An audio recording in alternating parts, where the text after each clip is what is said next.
Hello. Okay, so let's just straight go into the game. Last time we made our meat haul. We didn't make it. It's still terrible. Going to be better in time, I hope. And I think it was middle of the night, and I also should probably eat something. That's at least, yeah, how it. Let me just quickly check if everything's all right. I just kind of ran in there. Okay. Yeah. Oh, that is scary. Oh, ominous.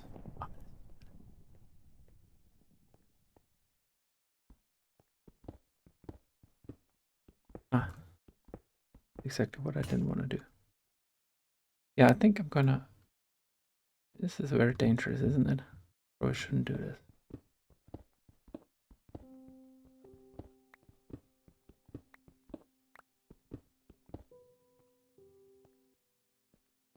Yeah, today I want to talk a little bit more about a more serious topic, I think, or like a topic that's definitely been in.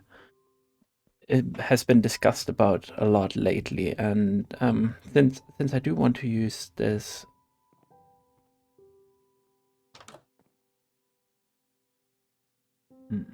What is like a wizard or something? Friendly wizard? Probably not. Since I do want to use these videos, also, to collect my thoughts, obviously, but also to talk about things that are on my mind and that are important to me, and also like sometimes things that might be more difficult to talk about. I was thinking I'll venture into this today, and what I want to talk about is the discussion about trans people in sports. If you're online, you've probably heard a lot about it. Let me just quickly eat this bread. All right, what do I want to do today then? I don't know. In terms of Minecraft, it's scary. At some point, I want to get wool. So I think the discussion about trans people in sports, like one of the aspects you really got to think about, first of all, is that trans people are kind of under attack in a lot of societies right now. Definitely, like in Western society, there's like a concerted effort to attack trans people's needs and also to kind of erase them from like presentation. So I mean, I think there's multiple levels. It partly comes from it mostly comes, I would say, from the conservative direction, which is not surprising, I would say. It kind of mirrors the way that gay people were attacked and kept out of the public, but obviously also it's worse than that too. It's not just like, oh, stay in the closet and that's fine. It's also like actively harming people. And I think that is definitely something you have to keep in mind when you talk about the debate about transports as well. Well, transports, no, what is trans people participating in sports in the gender that they are, rather than like obviously the gender that they were assigned at birth, which I mean, it depends. Like, probably a lot of people are against that too. Obviously, the question is like, can trans people participate as the gender that they currently are? And I think like obviously the main focus on that is trans women, which means that someone was assigned as a woman. No, Chico, my mistake. I'm already doing it. Someone was assigned as a man at birth, based on, well, I mean, a lot of different factors might come into this, and then a transition to becoming a woman, and that's kind of the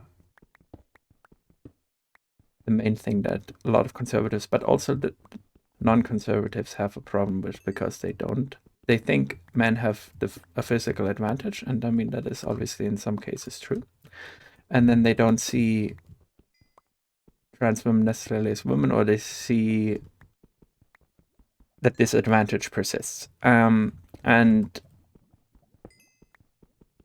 so I think in terms of transport, you have to remember that we're talking about people who are, in a lot of ways, attacked in society as a minority and very actively attacked. Like if you look at the United States, this is obviously policy-wise they're strongly attacked, but it's also a political theater that Republicans were trying to stake their elections on during the midterms. And I mean, Donald Trump currently too is trying to do that and using this as a topic to rally people around him. I'm not sure how successful it is, but I do think like some of these debates, and I think like particularly there's two main aspects of debates around trans rights, which are very successful for right wingers to use to get people out, and that is the trans sports debate, and then the trans bathroom debate. I'm like kind of using terms here that are kind of shortened, obviously. Like I said, like trans sports is not really the correct term, but it's kind of shortened it. I think you understand what I'm saying. And so there's a couple other things, which is like whether younger trans people should have access to things like puberty blockers, which also is a discussion that a lot of right wingers like to have because they can kind of frame it as like, oh, these poor children are being attacked, are being, what do they say, mutilated and things like that, which kind of like it's not really the shape of the debate. And I would like to talk of the actual of what's actually happening. And I would like to talk about that too at some point. But let's just quickly get back to the trans people in sports debate. And I think there's two aspects you probably should like think about differently in this. One is like on the amateur level where it's much more about like community. And I think there you just really you gotta realize that partaking in sports in a community is an aspect of public life. And if you're barred from that, you are being excluded from a relatively important aspect for a lot of people. Not for everyone, obviously. There's a lot of people who do not care for sports, and that's not a problem for them. And we can also see. I would assume that a lot of trans people already like exclude themselves from sports because of worries of being then like excluded or bullied or things like that. Okay, it's getting bright again, so I can maybe continue soon with my meat haul. But I do think we should generally see that as like, well, if you're a young person, if you're, I mean, it really doesn't matter. If you're a person that wants to partake in communal sports, that is something that we should ensure you can. Like in Germany, for example, too, when you're younger, football is basically for American soccer the main sport, and there would be girls playing with the boys as far as they just because you do want to all be together to partake in this public life situation. Or so I do think that's an important aspect. We should think about that when thinking about trans people in sports. But that's obviously not the thing we're talking about more. We're often like thinking more about like Olympic level things, but more like professional sports. And when it comes to professional sports, obviously there's already rules in place depending on the sports to ensure that there is a fair competitive field. Obviously, I do think that I say a lot of obviously and use is kind of a weird way to address this issue. I'll really have to kind of think about how I want to lay out my thoughts because they are my thoughts of it, obviously. But yeah, let me see. No one here. All right. Wait a little longer for this.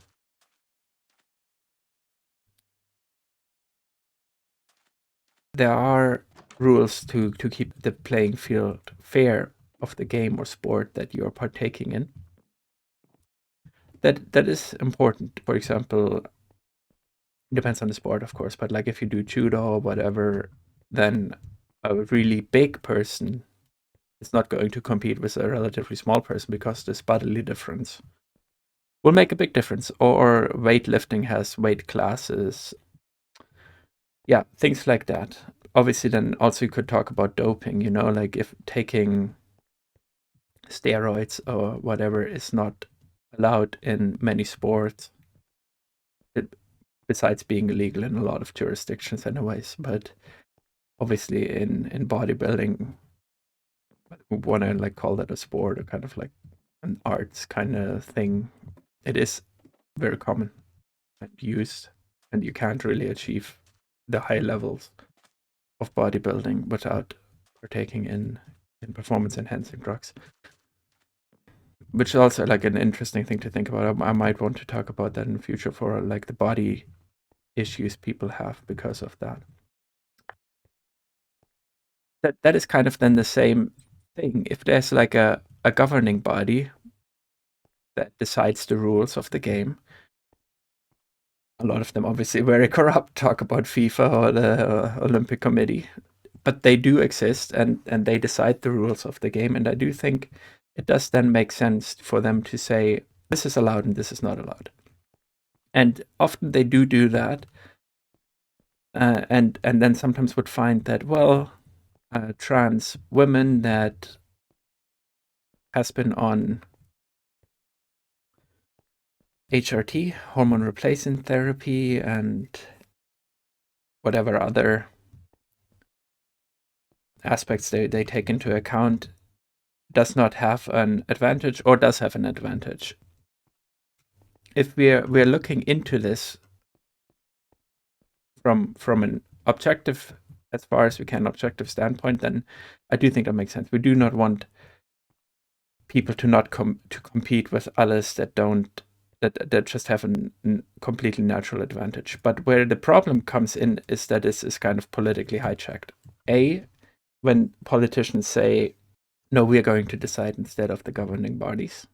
But then also when the conversation around it becomes a political one rather than one based on scientifically deciding what to do. And obviously, like, it's not like science has one kind of answer. There's always trade-offs. You're thinking about what you value and what you don't value, and I do understand that. But when it just becomes muddled in with the general dislike or hatred of trans people, then that kind of becomes a problem, right? If the decision is not based on, oh well, this person actually has a very clear strong advantage, but instead it's based on what are these sounds? Oh, when I go in here, it's based on we cannot allow this to be shown, or I just generally disagree with it, and it's more like a gut feeling, then that's a problem. And obviously does also happen. Then the other problem in that sense is that whenever a trans person wins, the standard statement is going to be they only won because of their status as a trans person, which is kind of like not true, not fair. And like we don't see even in sports where it was allowed that trans people were dominating the field all the time. So I do think it's a very complex topic. We have to approach with much more compassion, and it, because of the nature of the attacks on trans people, it is very very difficult, or like also necessary to stand in solidarity with trans people's needs. And this is one of the issues, I think, which is kind of a wedge. I don't know if a wedge issue is the correct term. It's like it's an issue that is being used to divide a group, and and in that way, it is, I think, kind of effective, where people that have like do actually have interests to in common with other. I'm just going to use the left-right framing. Other left-leaning people will exclude a certain amount of people. Will exclude trans people or attack trans people because of their. Oh, I don't know where I went. Because they will want to exclude trans people because some narratives were very attractive to them, or they're like dislike them for some sort of other reasons, maybe a gut feeling or something like that, and then instead have solidarity with people who do not have their interests at heart at all. Like it's an issue where the far right and the very strong conservative right kind of using it to divide and conquer in a way where it can find support among people who do not agree with a lot of other of their like economic policies or misogynist policies too, to be honest, will still ally with them because of their dislike of trans people. And that's a very very difficult situation, I think, we're in right now. You can't, like, that's why I hear that sometimes from right wing. It's like, well, why does the left make the trans debate so important? It's their fault. They should just like ignore it. But you can't ignore it because like if you do actually hold these leftist beliefs of wanting equality and fairness for people, and you do value people's lives, you can't abandon them, even if it's like comparatively a small group. It's just not, you can't fair in a fair way do this. And so that's why I find it so hard how people are dealing with that. And then at the same time, you have to think about, like, there's a lot of these, well, what is called a turf, even though I do not think that it's an accurate descriptor, but like a lot of these, let's say, middle-aged women in England that fall into this, like, the mom's net kind of demographic. Ultimately, I don't think that the people that they are allying with, that are the allies there, are good for them. They are very much. I mean, they aren't feminists. These right wingers, for sure. They do not care for women's rights, for women's autonomy, one bit, I think. And so I do think it's a mistake, a massive mistake, to ally with them, not just because of what I just said, that like it is attacking human beings that do not deserve this, but also out of purely selfish reasons. I think it is a strategic mistake. So this was a relatively somber episode, I think. I hope it maybe made you think about something. Maybe you agree with some stuff, maybe you disagree with some stuff. I would be very interested to hear in the comments what you think about different aspects of what I said. If you like these kind of videos as well, besides, like, more lighthearted, fun ones, let me know this as well. And yeah, I will see you in the next one, which I think I'm going to make about travel in Japan. It should be a little bit more lighthearted, although I'm sure I'm going to bring some sort of negativity to it. So you can look forward to this. See you in the next one.